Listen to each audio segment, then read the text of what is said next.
Welcome to this edition of Inside the Factory. We didn't think it was big enough for Greg Wallace, so we made this short video during the coronavirus lockdown in May 2020 at our own mini factory at home in Wigan. For any of you who are regular customers at our gallery at Hay Hall, Woodland Park, you may have wondered how and where we get all our plaster figures for the famous paint to thing activity. We make thousands of models of all descriptions for painting in the gallery or taking away in kits to paint at home. And during this unprecedented shutdown of virtually all places where people will gather together, we've had to close our doors for the first time in 27 years. It's led to a lot of homeschooling for thousands of youngsters, and we've been asked if we can still supply craft items for children to do at home, and one of the things that has been popular is a rainbow plaque. At first we just expected to supply a handful at best, but by the second day of making it available we had orders for over 80 plaques. That's 80. This is the result. Our home has become a factory. Although we normally produce hundreds of different models in our workshop every week, we needed a completely different setup to produce dozens of the same model. When we started, we only had one mould, so we would pour it, wait for it to set, tip it out, and it would have been too much toing and froing to the garage workshop. That would have been completely out of the question, so we set up the work in our utility room, on part of the kitchen, and the lounge, on the dining room, even the downstairs loo, and here in the office it's pretty busy too. Well, making the models is the first thing once you've made the mould, and here we mix the water and the Herculite to a very strong plaster. Maureen's an expert on this. She knows the consistency. This is the silicone mould. We made this on day 2 because we couldn't make them fast enough. And that's the original mould. We have to shake the air bubbles out. It's very important to do that. And you see at the next stage, which comes just before this in fact, that we also add a little soap to the mould to break the surface tension. If you make slightly too much, we don't waste it. These make the other kits. And this is a strengthener, just a little bit stronger at the point where we install the wire hangers. We don't want those pulling out.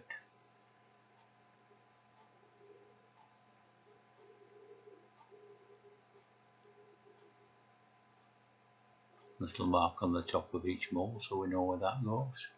And now we wait for those to dry. This is the bit that comes before it. Once we've taken the mould, the model out of the mould, we start again by preparing the mould. Technique for taking them out. So peel that one. And then that goes over. This is where we add a little bit of soap and a rinse. Make sure the surface tension's gone off the mould, and it makes a pretty one with no tiny bubbles.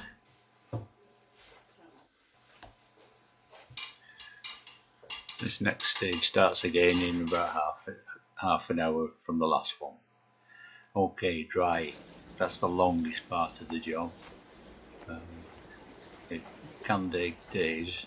We've been speeding that up a little bit. This is our big drying cabinet. We built this ourselves, designed it ourselves. It has removable shelves.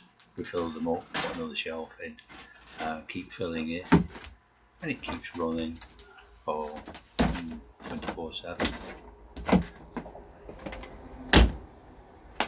To add to that, we've been using the radiators in the house. And they needed turning up because we have an efficient system that doesn't seem to get hot. And so we keep filling everywhere we can. That's it, pretty well full. And that could say probably 2 days at the moment. The weather's quite good. And now we look at another department where the paints are getting ready. People forget about all these parts of it, so I just wanted to include them all in.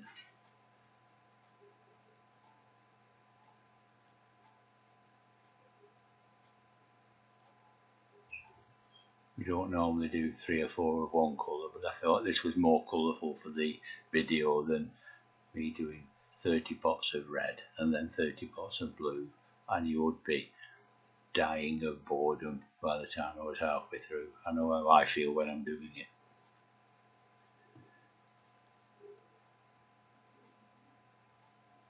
We get through a lot of these pots. We've got a good supplier, and we buy them thousands at a time for our normal hay haul work as well as this extra work now.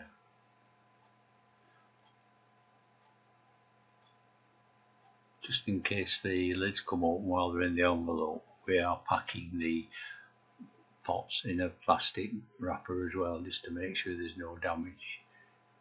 We normally sell in a more robust plastic box, but because we're selling in a padded envelope, this is slightly safer.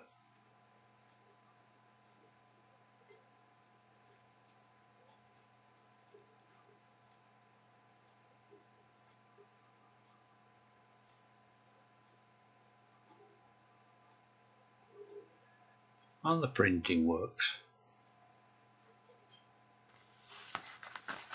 This is a time consuming job. They've got to be cut out, and because they've got a bit of a curve on them off the roll, they've got to be straightened or they rub together in the printer and smudge the ink. Oh, coffee time. Oh, wonderful. The best bit. Thanks, Maureen.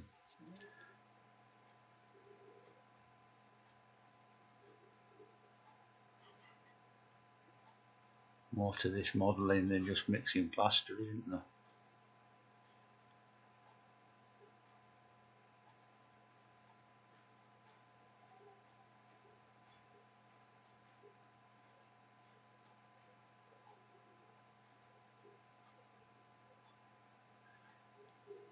Set that off, and then we can think about printing some more leaflets.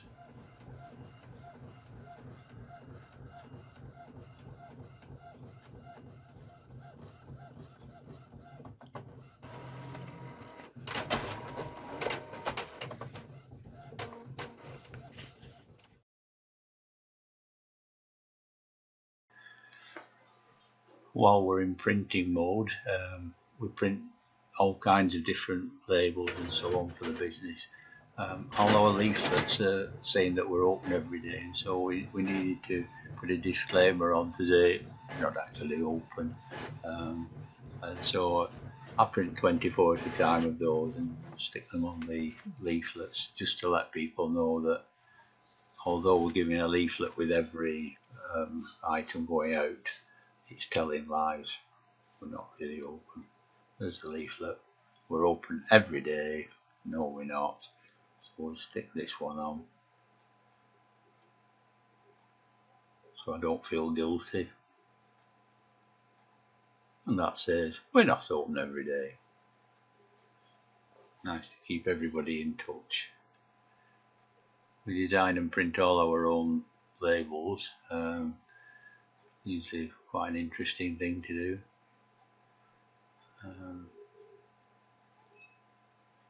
And it makes it look more professional, so that's it.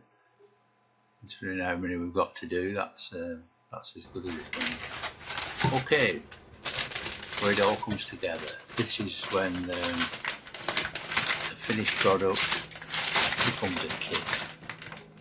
So everything goes in, the modified leaflet that we've just seen, the rainbow colours, seal it all up. It's no longer just a plaque, it's now a kit. Everything you need, including the brush.